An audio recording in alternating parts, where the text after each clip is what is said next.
Welcome to శ్రావణీస్ media. Tiruvuru MLA Kolikipudi శ్రీనివాస్ను హత్య చేయడానికి పథకం రచించారు అని చెప్పేసి కొలికిపూడి ఆరోపించారు. అసలు ఆ పథక రచన చేశారా లేదా అనేది తిరువూరు నియోజకవర్గంలో ఉన్నటువంటి మండలాల్లో గంపలగూడెం మండల పార్టీ అధ్యక్షుడు మానికొండ రామకృష్ణ ఈరోజు మనతో పాటు స్టూడియోలో ఉన్నారు. సో అసలు ఏం జరుగుతుంది ఏంటనేది అతని మాటల్లో అడిగి తెలుసుకుందాం. నమస్తే రామకృష్ణ గారు. నమస్కారం.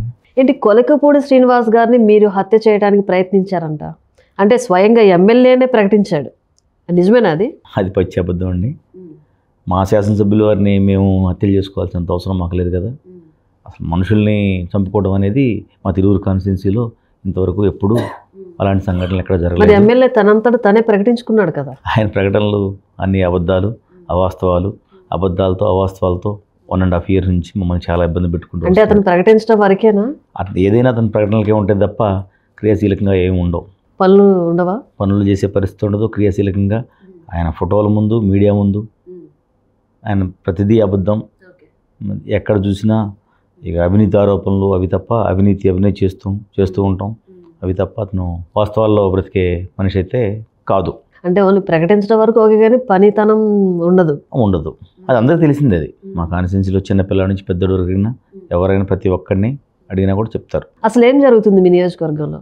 మా నియోజకవర్గంలో మేము చాలా తెలుగుదేశం పార్టీని భుజాన వేసుకుని మోసి వాళ్ళు చాలా ఇబ్బందులు అయినాయి. చాలా ఇబ్బందుల పరిస్థితుల్లో నియోజకవర్గ ప్రజలు, నియోజకవర్గ నాయకులు, కార్యకర్తలు అయోమయంలో ఉన్నారండి. ఏంటి కొలికిపూడి శ్రీనివాస్ గారిని ఎందుకు పగబట్టారు మీరంతా? మాకంత అవసరం ఉంటుంది, పగబట్టాల్సిన అవసరం ఉంటుందండి. కొలికిపూడి శ్రీనివాసరావు గారు 2 నెలల ముందు బీఫామ్ తీసుకొని 2 నెలల ముందు మన ఉద్యమం నుంచి వచ్చి ఎలక్షన్ కన్నా 2 months బిఫోర్ వచ్చి మరి చంద్రబాబు నాయుడు గారు పంపించడం జరిగింది. అప్పటి నుంచి మేము రేత్రింబాబుల్లో కష్టపడి అతన్ని 20 years నుంచి తెలుగుదేశం పార్టీ అక్కడ గెలిచే పరిస్థితి లేకపోతే మా నాయకులు, కార్యకర్తలు భుజాన వేసుకొని గెలిపించుకొని ఇవాళ ఎమ్మెల్యేని చేసాం. మాకు పగబట్టాల్సిన అవసరం ఉందండి. చాలా ఏళ్ల తర్వాత అక్కడ తెలుగుదేశం పార్టీ గెలిచింది. ఇప్పుడు ప్రస్తుతం అక్కడున్న కార్యకర్తలు, నాయకుల పరిస్థితి ఏంటి? నాయకులు, కార్యకర్తలు అందరూ గందరగోళంలో ఉన్నారండి. చాలా ఇబ్బందుల పరిస్థితిలో ఉన్నారు. గత వైసీపీ ప్రభుత్వంలో 5 yearsలో ఇబ్బందులు పడ్డారు. ప్రతిపక్షంలో చాలా యాక్టివ్గా పనిచేశారు ప్రతి ఒక్క కార్యకర్త, ప్రతి ఒక్క నాయకుడు. ఇవాళ ఉన్న పరిస్థితిలో ఈ ఎమ్మెల్యే అధికార పార్టీ ఎమ్మెల్యేనా, ప్రతిపక్ష ఎమ్మెల్యేనా, అసలు ఏం జరుగుతుంది ఏంటి ఎవ్వడికి అర్థం కాని పరిస్థితి. ఓకే, తన సొంత ఎజెండాలు, పార్టీ ఎజెండా అనేది ఉండదు. మరి గత 5 ఏళ్ళు జగన్మోహన్ రెడ్డి గారి గవర్నమెంట్లో అప్పుడు కార్యకర్తలు, నాయకుల పరిస్థితి ఎలా ఉంది, ఇప్పుడు ఎలా ఉంది? అప్పుడు కార్యకర్తలు జగన్మోహన్ రెడ్డి ప్రభుత్వంలో చంద్రబాబు నాయుడు గారు చాలా ప్రోగ్రామ్స్కి పిలుపునిచ్చేవాళ్ళండి. అన్ని ప్రోగ్రాములు ప్రతి ఒక్క కార్యకర్త భుజాన వేసుకొని దగ్గర 5 years ఆర్థికంగా నష్టపోయి ఎన్నో కేసులు పెట్టించుకొని నిలబడి చాలా యాక్టివ్గా ఒక బాబు గారు పిలిపిస్తే రోడ్ల మీదకి 100,000 మంది వచ్చి ప్రతి ఒక్క కార్యక్రమాన్ని విజయవంతం చేసుకున్నాం. ఆనందం, గెలిచిన ఆనందం 10 రోజులు లేదండి మా దగ్గర. చంద్రబాబు నాయుడు గారు పార్టీ వచ్చిందన్న ఆనందం కనీసం 10 రోజులు లేకుండా మా గౌరవ ఎమ్మెల్యే మమ్మల్ని రోడ్డుని పడేసి చాలా ఇబ్బందులకు గురి చేస్తున్నాడు. మా మీదే కేసులు, మాకే అన్ని రకాల ఇబ్బందులు. అప్పటికి ఇప్పటికి పెద్ద తేడా లేదు అంటారు మీ నియోజకవర్గంలో? వాస్తవ పరిస్థితి తేడా లేదండి. అంటే సేమ్ జగన్మోహన్ రెడ్డి గవర్నమెంట్ ఎలా ఉందో అలాగే చూస్తున్నారు. గవర్నమెంట్ ప్రభుత్వం మీద అనేది మేము ఒప్పుకోండి. చంద్రబాబు నాయుడు గారి పరిపాలన అంటే అప్పుడు ఎలా ఉందో నియోజకవర్గం కూడా అలా ఉంది. మీ నియోజకవర్గం వరకు, మా నియోజకవర్గం వరకు మేము అసలు ప్రతిపక్షంలో ఉన్నామా, అధికార పక్షంలో ఉన్నామా అనేది తెలియదు. అంతా అయోమయం, గందరగోళం. ప్రతి ఒక్క నాయకుడు, కార్యకర్త చాలా బాధల్లో ఉన్నారు. ఇప్పుడు నాయకులు, ఎమ్మెల్యే, ఎంపీ ఈ కొట్లాటలు జరుగుతూ ఉంటే అధినాయకుడికి పెద్ద తలనొప్పి కదా. అధినాయకుడు కావచ్చు, మీ నియోజకవర్గంలో ప్రజలకు కావచ్చు, కార్యకర్తలు, నాయకులు అంతా కూడా అక్కడ వరకు, రాష్ట్రంలో కూడా ఒక చిల్లరగా అనిపించదా? ఇట్లా మా దౌర్భాగ్యం అండి. మేమేం చేయం, తెచ్చి నెత్తిన పెట్టుకున్నాం, అలరి చేస్తున్నాడు, అది అందరికీ తెలుసు. అతను ఏం ఆశించి చేస్తున్నాడు అంటారు? అతను రోజు మీడియాలో కనిపించాలి, అతను ప్రపంచానికి నేను ఒక నేటి తరం అంబేద్కర్ అని చెప్పుకుంటాడు, హడావుడి చేస్తాడు, అబద్ధాన్ని చెప్పేసి నన్ను ఆడోడు చంపబోతున్నాడు, వీడియో చేయబోతున్నాడు. ఎందుకు అతన్ని చంపాలనుకుంటారు? అతను క్రియేట్ చేసుకుంటాడు, అలా క్రియేట్ చేసుకుంటాడు. అతను ఎప్పుడు మీడియాలో హైప్ అవుతూ ఉండాలి, ఏదో ఒక రచ్చ. మీడియాలో హైప్ అవ్వాలంటే మంచి కార్యక్రమాలు చేసి హైప్ అవ్వచ్చు కదా. అది కష్టం అనుకుంటాడు ఆయన. ఇదైతే ఈజీగా ఇదైతే ఉంటుంది. ఈజీ, నమ్మేస్తారు జనం, అబద్ధాలు చెప్పేది నమ్మేస్తారని చెప్పేసి అదే అధినాయకుడికి కావచ్చు అందరికి పెద్ద తలనొప్పిగా. అబద్ధాలు, అసత్యాలు, అవినీతి ఇవన్నీ ఆయన పేటెంట్ అండి. అంటే మీ నియోజకవర్గంలో అగ్రవర్ణ కుల నాయకుల ఆధిపత్యం ఎక్కువగా ఉంటుంది అని కొలికిపూడి శ్రీనివాస్ అన్నట్టుగా తెలిసింది చూచాయి. ఎందుకు ఉండదండి అగ్రవర్ణ కులాల పెత్తనం ఎందుకు ఉంటుంది? అంటే రేపో మాపో బహిరంగ కూడా చెప్పొచ్చేమో. ఆయన చెప్తాడండి, ఆయన చెప్తాడు, ఆయన ఏదైనా చెప్తాడు బహిరంగంగా. చంద్రబాబు నాయుడు గారి గురించి అయినా మాట్లాడగలుగుతాడు, ఎవరి గురించి అయినా మాట్లాడగలుగుతాడు. ఒకటండి, మా నియోజకవర్గం దగ్గర దగ్గర నాకు తెలిసి 45 ఇయర్స్ నుంచి ఎస్సీ రిజర్వ్డ్ నియోజకవర్గం. అప్పటి నుంచి పార్టీ ఆవిర్భావం నుంచి సరే ఇటు తెలుగుదేశం శాసనసభ్యులు కానీ, పెట్టార వెంకటరత్నం గారు కానీ, నల్లగట్ల స్వామిదాస్ గారు కానీ, అట్లనే జవహర్ గారు రావడం జరిగింది. జవహర్ గారు కానీ నియోజకవర్గ ఇన్ఛార్జీలు కావచ్చు, ఎమ్మెల్యేలు కావచ్చు, దత్తు గారు కానీ, అట్నే మన వైసీపీ ఎమ్మెల్యే రక్షణనిధి గారు కానీ, దిరిశం పద్మజ్యోతి గారు కానీ, కోనేరు రంగారావు గారు కానివ్వండి, అందరూ ప్రాతినిధ్యం వహించారు. కానీ ఏ రోజున అగ్రవర్ణ కులాలు పెత్తనం చేసింది ఎప్పుడూ లేదు. మాకెప్పటికీ మా నియోజకవర్గానికి అధినేత ఎస్సీ వ్యక్తినే మాకు నియోజకవర్గానికి బాస్. అది ఏ పార్టీ అయినా కూడా. కాకపోతే సమన్వయం చేసుకుంటూ ప్రతి ఒక్కరిని ఎస్సీలను కానీ బీసీలను కానీ సమన్వయం చేసుకునే పోయే నాయకత్వం ఉండేది. మరి ఇప్పటి వరకు లేని ఇతని వల్లనే ఎందుకు వస్తుంది? అతనికి మరి అతనికే తెలియాలండి. అతను ఏంటంటే సొంత ఎజెండా. నాకు ఎవరితో పని లేదు, ఏ పార్టీతో పని లేదు, తెలుగుదేశం జెండాతో పని లేదు. జెండాతో పని లేదంటే ఆ జెండా పట్టుకునే కదా నువ్వు ఎమ్మెల్యే అయ్యావు. కనీసం అతని కారు మీద చంద్రబాబు నాయుడు గారి బొమ్మ కానీ, అన్నగారి బొమ్మ కానీ, ఒక లోగో కానీ ఇంతవరకు ఉండదండి. అతను సొంత జెండా. నేను కాబట్టే ఇక్కడ గెలిచాను. 175 నియోజకవర్గాల్లో నేను ఒక్కడే, నాది ప్రత్యేకం, నా స్థానం వేరు, నేను కాబట్టే గెలిచాను. 20 ఇయర్స్ నుంచి ఎవరు గెలవలేదు, నేను కాబట్టే గెలిచానని చెప్పేసి తనకు తాను అన్ని గొప్పగా చెప్పుకుంటాడు అనమాట. గొప్పగా ఫీల్ అవుతూ ఉంటాడు అతను. అంతకుమించి ఏముండదండి. అందులో చాలా సంవత్సరాల తర్వాత అక్కడ తెలుగుదేశం పార్టీ గెలిచి, ఆ గెలుపు కారణం కార్యకర్తలండి. కార్యకర్తలు, నాయకులు, ఎంతోమంది సీనియర్ నాయకులు ఆస్తులు పోగొట్టుకుని ఉన్నారు. అది ఎస్సీ కులాలు కావచ్చు, బీసీ కులాలు కావచ్చు, ఓసీ కులాలు కావచ్చు, రెడ్డి కమ్యూనిటీ కావచ్చు, ఏదైనా రెడ్డి కానీ, కమ్మ కానీ, వైశ్య కమ్యూనిటీ కానీ అందరూ నష్టపోయారు. పార్టీ కోసం ఎంతో కొంత నష్టపోయి ఇవాళ ప్రతి గ్రామంలో నాయకత్వం పటిష్టంగా నిర్మించుకోవాలని చెప్పుకున్నారు. కానీ అతనికి అది ఇష్టం ఉండదు. అసలు అక్కడ జరుగుతున్నటువంటి అవినీతి అక్రమాలకి వాటిలో ఎమ్మెల్యే పాత్ర ఏంటి? ఎమ్మెల్యే పాత్ర ఏంటనేది, వాస్తవం ఏంటనేది విచారణ చేస్తే, గౌరవ ముఖ్యమంత్రి వాళ్ళు విచారణ చేస్తే ఎమ్మెల్యే పాత్ర ఎంతవరకు ఉంది ఏంటనేది మొత్తం బయటపడుతుందండి. అది నేను అవినీతి ఉందా లేదా అనేది మనం విచారణ చేస్తే విచారణలో తెలిపోతుంది అనేది మా అభిప్రాయం. విచారణ జరిగితే దాన్ని బట్టి అధిష్టానం ఏమైనా మేము అధిష్టానానికి చాలాసార్లు మేము క్రమశిక్షణ కమిటీ అని చెప్పి ఉంది కదండి, అక్కడికి వెళ్ళారు, 2 సార్లు ఏమో వెళ్ళొచ్చారు, మళ్ళీ వెళ్తూనే ఉన్నారు కదా. ఆయనకి అలవాటు అండి. ఆయనకి నన్ను ఏం చేస్తుంది, నన్ను ఏం చేయరు, నన్ను ఈ పార్టీ అధినాయకుడు నన్ను ఏం చేయడు, నేను పెద్ద స్పీకర్ని, నేను పెద్ద వక్తని, నాకన్నా గొప్ప ఎవరు లేరు, నేనే ఉద్ధరిస్తాను ఈ పార్టీని, నన్ను ఏం చేయలేరు అనే ధీమా ఎక్కువ ఉంటుంది ఆయనలో. పేదల బియ్యం స్మగ్లర్ దగ్గర డబ్బులు తీసుకుని కౌన్సిలర్ని కొన్నామని చెప్పేసి అనే మాట చాలా రోతగా ఉంది కదండి. కనీసం మీ ఎమ్మెల్యే అలా చెప్పడానికి సిగ్గుగా లేదా? ఆయనకి సిగ్గుంటే మాకు ఈ కర్మ ఎందుకండి? ఆయన ప్రతిదీ బహిరంగంగా మాట్లాడు. మీకు కూడా సిగ్గుగా ఉంటుంది కదండి. 100% సిగ్గుపడుతున్నాం. అందుకనే కదండి ఇవన్నీ చూసి తట్టుకోలేక సంవత్సరాలు మోసి పార్టీకి పలుమార్లు వెళ్ళి ఇక్కడ ఏం జరిగేది వాస్తవాలు చెప్పి ఆన్ పేపర్ ఇచ్చి క్రమశిక్షణ కమిటీకి ఆయన పిలిపించుకొని మాట్లాడిన తర్వాత ఇవన్నీ రోజు రోజుకి ఎక్కువైపోయి ఇంకా మేము తట్టుకోలేక. అసలు వినటానికి రోతగా ఉంది కానీ పేదల నోటి దగ్గర బియ్యం స్మగ్లర్ దగ్గర డబ్బులు తీసుకుని కౌన్సిలర్ని కొనటం ఏంటండి అసలు? అది ఆయన చెప్పడానికి ఏంటంటే అండి ఒక కారణం ఉంది. అతను రేషన్ స్మగ్లర్ దగ్గర నుంచి వైట్ అమౌంట్ అతని అకౌంట్కి ట్రాన్స్ఫర్ చేయించుకోవడం జరిగింది, రైస్కి. అది సోషల్ మీడియా ద్వారా అని చెప్పి బయటికి రావడం జరిగింది.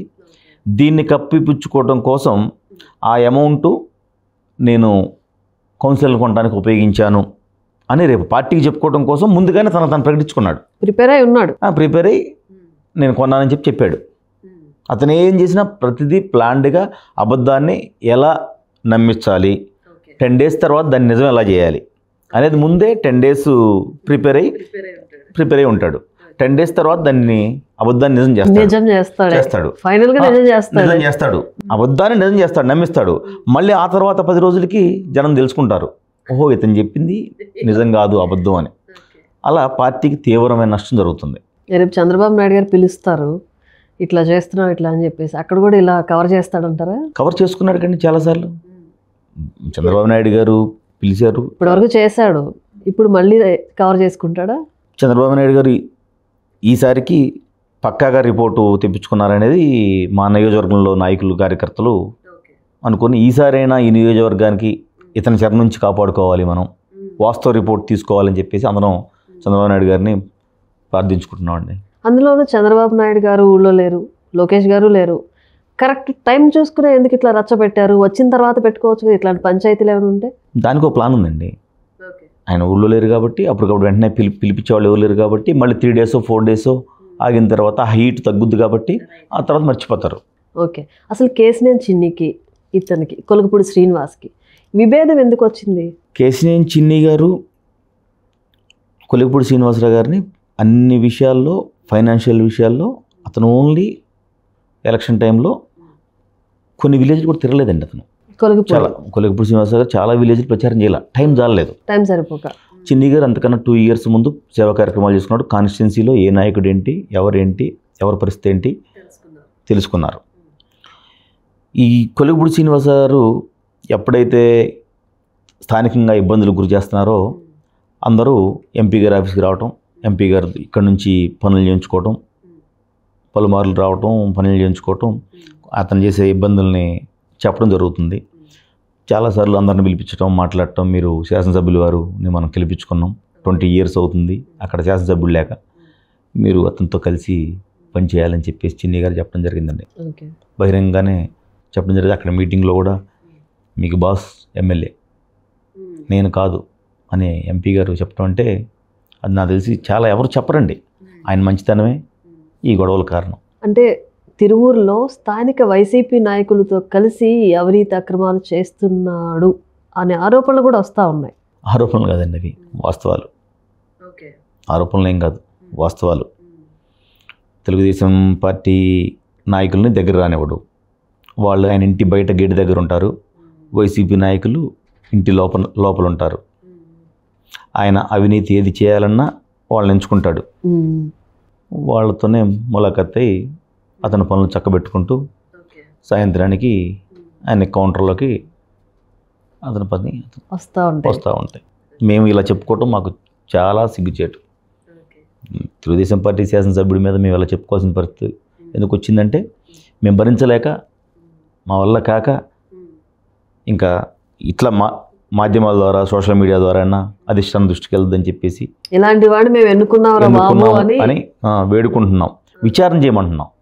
ఇప్పుడు నేను కూడా అబద్ధాలు ఆరోపణలు చేయొచ్చండి, నేను మాట్లాడిన దాని మీద వాస్తవం కాదని చెప్పి విచారణకి మేము అడుగుతున్నాం, విచారణ చేయమని చెప్పేసి. సో ఇంత రచ్చ అయ్యాక మళ్ళీ క్రమశిక్షణ కమిటీ పిలిపించి ఇతనితోటి మాట్లాడితే ఎలాంటి చర్యలైనా తీసుకుంటుందనే నమ్మకం ఉందా?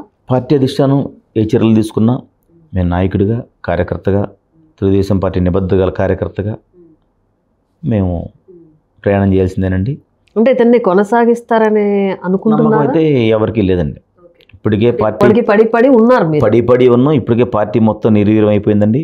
ప్రతిపక్షంలో చంద్రబాబు నాయుడు గారు ఒక పిలుపునిస్తే 1000 మంది రోడ్డు ఎక్కేవాళ్ళు. ఇవాళ మేము ఎమ్మెల్యే గారు వస్తున్నారు, ఇలా ప్రోగ్రాం జరుగుతుందంటే నిరుత్సాహంగా ఉన్నారు. మనకి అవసరం లేదు, మనం ఈ 4 years, ఈ 3.5 years ఇదే మన పరిస్థితి. అసలు నియోజకవర్గంలో ఏమైనా ప్రోగ్రామ్స్ చేస్తున్నాడు అతను? చేస్తాడండి. జనాలు వెళ్తారా? ఏ ప్రోగ్రాం చేస్తాడు? కారులో వెళ్తూ చూసుకుంటూ ఎక్కడ డబ్బులు వస్తాయి, ఏం చూడాలి, ఏం చేయాలి, ఆ ఫోటో దిగుతాడు 5 నిమిషాలు. తర్వాత ఏ మండలంలో ఏమున్నాయి, రెవెన్యూ ఎలా వస్తుంది, ఎవరిని ట్రాన్స్ఫర్ చేస్తే రెవెన్యూ వస్తుంది, ఏ అధికారిని మారిస్తే రెవెన్యూ వస్తుంది, మైనింగ్ ఎక్కడుంది, వైన్ షాపులు ఎక్కడున్నాయి. అంటే అతనికి ఇన్కమ్ చూసుకుంటున్నాడు తప్పితే పబ్లిక్ పట్టించుకోవట్లేదు జనాల్ని. పట్టించుకునే పరిస్థితి లేదండి. చేస్తాడు, కొంతమందికి నాలుగు ల్యాప్టాప్లు ఇస్తా అంటాడు. ఆ ల్యాప్టాప్లు కూడా ఎక్కడి నుంచో యూజ్డ్ అని కదండి, సేవా కార్యక్రమాలు ఎన్ఆర్ఐలు తీసుకొచ్చిన ల్యాప్టాప్లు వాళ్ళ పేరు లేకుండా తీసుకొచ్చి ఇస్తాడు, పంచుతాడు, నేను చేసే అంటాడు. మళ్ళీ మధ్యలో మనకి జరగాల్సిందంతా చేసుకుంటాడు, ఆయన సమకూర్చుకుంటాడు. మళ్ళీ ఇది మర్చిపోవడం కోసం మళ్ళీ ఒక 50,000 లక్ష రూపాయలు మళ్ళీ ల్యాప్టాప్లు అంటాడు, సేవా కార్యక్రమాలు అంటాడు. ఓ 10,000 20,000 ఇస్తాడు. 10,000 20,000 ఇస్తే సేవా కార్యక్రమం అయిపోద్ది. ఆయన వాట్సాప్ గ్రూపుల్లో పెట్టుకుంటాడు, ఫొటోస్ వస్తాయి, దయాకనుడు అది ఇది అని చెప్పి అంటారు. అంటే పార్టీ ఏమైనా సస్పెండ్ చేస్తుందని అనుకుంటున్నారా? పార్టీ సస్పెండ్ చేస్తా అనేది మేము ఎలా చెప్పగలము? అది బాస్ చంద్రబాబు నాయుడు గారు, ఆయన నిర్ణయం, ఆయన విచారణ చేస్తారు. ఏం జరిగిందో ఏంటి తెలుసుకోవాలి, టైం పట్టుద్ది, కానీ మంచిగా జరుగుద్దని చెప్పేసి మేము ఆశిస్తున్నాం. ఎంపీ వస్తుంటారా నియోజకవర్గానికి? ఎంపీ వస్తుంటారు మేడం.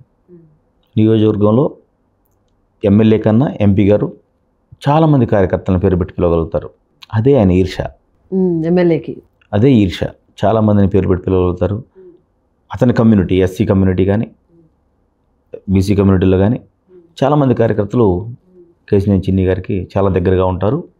పేరు పెట్టి వాళ్ళని పిలవటం కూడా జరుగుతుంది. మీ నియోజకవర్గంలో జరుగుతున్నటి రచ్చని అమ్మాయి ఆవిడ తంగిరాల సౌమ్య నియోజకవర్గం వరకు లాగారేంటి? అంటే దీనండి బ్లాక్మెయిల్ చేస్తారండి, బ్లాక్మెయిల్కి అలవాటు అనమాట. ఓకే, నేను కాదు, నాతో తంగిరాల సౌమ్య గారు ఉన్నారు, ఆవిడ ఎందుకు ఆడపిల్ల, అమ్మాయి లాగా, నాకు ఇంకో ఎమ్మెల్యే ఉన్నారు, అందరిని లాగాడు. అమ్మాయిని లాగటువంటి అందరి టచ్లోనే చెప్పాడు కదా, నేను పిల్లి మెడలో గంట కట్టాను అన్నాడు. ఓకే, తను చెప్పేది ప్రతిదీ అబద్ధం. తంగిరాల సౌమ్య గారు వాళ్ళ తండ్రి గారు నందిగామ శాసనసభ్యులు చేశారు. వాళ్ళు పార్టీకి నిబద్ధత గల కుటుంబం. బాధ వచ్చినా ఆనందం వచ్చినా 4 గోళ్ల మధ్యలో ఉంచుకొని కార్యకర్తలను కాపాడుకునే కెపాసిటీ ఉన్న నాయకత్వం ఉన్న ఫ్యామిలీ. మరి అంటే ఆవిడ కూడా ఎస్సీ క్యాస్ట్ బేస్ చేసుకుని ఏమైనా చేద్దాం అనుకుంటున్నాను. ఆయన క్యాస్ట్ బేస్డ్గా ఎక్కువ రెచ్చగొట్టే వాట్సాప్ గ్రూపుల్లో నేను ఇవన్నీ వాడతాడండి. నేను ఏమంటాడు జైబీఎం అని పెట్టచ్చు ఎంపీ వల్ల అని చెప్తున్నారు. ఏమన్నారండి? తంగిరాల సౌమ్య కూడా ఎంపీ వల్ల ఇబ్బందులు పడుతున్నారు అని ఆరోపణలు చేశారు. సౌమ్య గారు చెప్పుకోవాలి కదా, ఇతను ఎవరు చెప్పడానికి? ఇబ్బంది పడితే ఆవిడ అంటే సేమ్ కమ్యూనిటీ కాబట్టి షేర్ చేసుకున్నారేమో. 175 నియోజకవర్గాల్లో చాలా ఇప్పుడు 40-40 సీట్లు ఎస్సీ కమ్యూనిటీ సీట్లు ఉన్నాయి మేడం. మరి ఎక్కడా లేదే, ఇలాంటిది ఎక్కడా లేదు. ఇతని దగ్గర ఎందుకు వస్తుంది? అదే అడుగుతున్నా నేను. ఇన్ని నియోజకవర్గాల్లో కొత్తగా టికెట్స్ తీసుకున్న వాళ్ళు ఎమ్మెల్యేలు అందరూ కూడా చక్కగా వర్క్ చేసుకుంటున్నారు, ఇతని దగ్గరే ఎందుకు వస్తుంది? ఎందుకు వస్తుందంటే మేడం, చిన్ని గారు కార్యకర్తలకు అండగా ఉంటున్నారు, అది ఆయనకు నచ్చట్లేదు. ఇంతకుముందు 1.5-2 months బ్యాక్ వరకు చిన్ని గారు నాకు దేవుడు అని చెప్పి బహిరంగ ప్రెస్ మీట్లో అన్నారు. ఇప్పుడు దెయ్యం అని చెప్పి అంటాడు. కారణం కార్యకర్తలకి ఒత్తిడికి గురయ్యారు అతని వలన.